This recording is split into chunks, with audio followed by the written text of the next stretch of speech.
Shalom,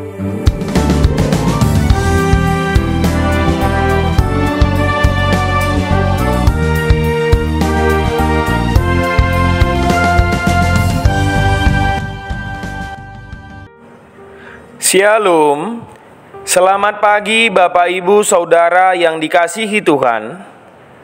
Selamat berjumpa kembali dalam Mutiha Hongoluan, renungan harian pagi ini, Jumat 15 November 2024, dengan bacaan Alkitab dari Yesaya pasal 55 ayat 1 sampai 13. Yang menjadi ayat renungan harian hari ini adalah Yesaya pasal 55 ayat 1. Demikian firman Tuhan. Ayo hai semua orang yang haus, marilah dan minumlah air.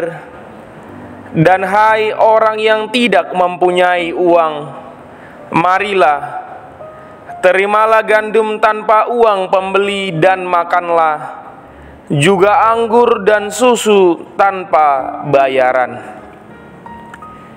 Sukacita dalam kepenuhan. Pasti setiap orang pernah merasakan hidup sedang mengalami suatu masalah atau sedang diperhadapkan dengan situasi hidup yang sulit. Di tengah situasi hidup yang sulit itu, pasti ia merindukan ada seseorang yang mau menolong dia dan mau mendengarkan apa yang menjadi keresahannya. Dengan demikian ia dapat tertolong dan sedikit meringankan bebannya. Tapi ada saja orang yang kita harapkan hanya sebagai pendengar yang baik, malahan dapat membantu lebih dari yang kita harapkan. Ia menyediakan kita apa yang kita perlukan dan mau ikut memikul beban yang kita sedang alami. Dan ini bisa kita katakan sebagai seorang sahabat. Sahabat yang baik akan ada di kala suka dan duka, dan akan memberikan ketenangan dan sukacita kepada sahabatnya yang sedang mengalami kesedihan. Dalam renungan hari ini kita melihat dalam Yesaya 55 ayat 1, yang merupakan bagian dari Deutero Yesaya, yaitu bangsa Israel yang sedang berada dalam pembuangan Babel.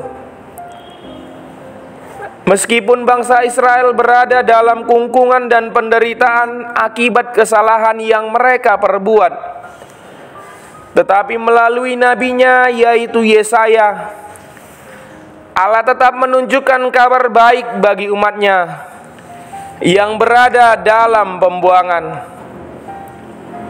Ia akan menolong mereka dan akan memakai Kores, raja Persia, untuk berperang melawan bangsa Babel, dan akhirnya akan membebaskan bangsa Israel dari tawanan bangsa Babel.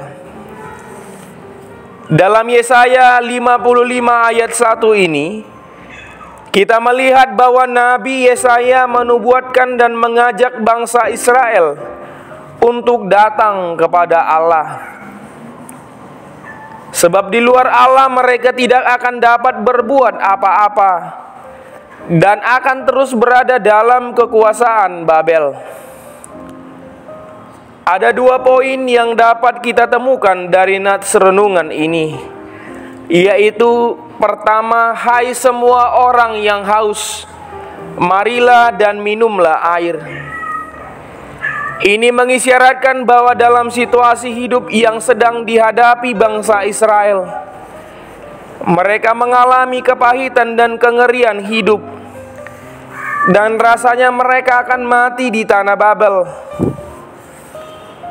Tetapi ketika mereka datang kepada Allah, mereka akan dipuaskan dan jiwa mereka akan disegarkan, sebab Allah adalah sumber hidup yang diibaratkan seperti air.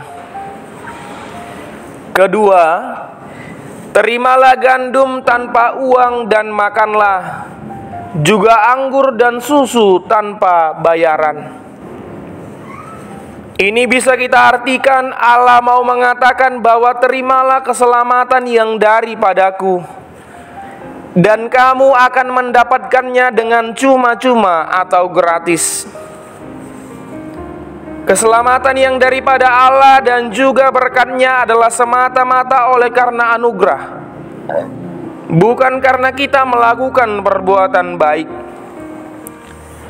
Allah datang membawa kepastian keselamatan itu tanpa memandang siapa kita dan dari mana kita berasal, apalagi memandang status sosial kita, apakah kita kaya atau miskin. Saudaraku, dengan kita terus berada dalam sisi-Nya, akan ada sukacita dan kepenuhan yang akan kita rasakan. Ini adalah jaminan hidup yang diberikan Allah kepada kita. Maka kita harus bersyukur, dan kita harus mau melakukan kehendak-Nya setiap hari.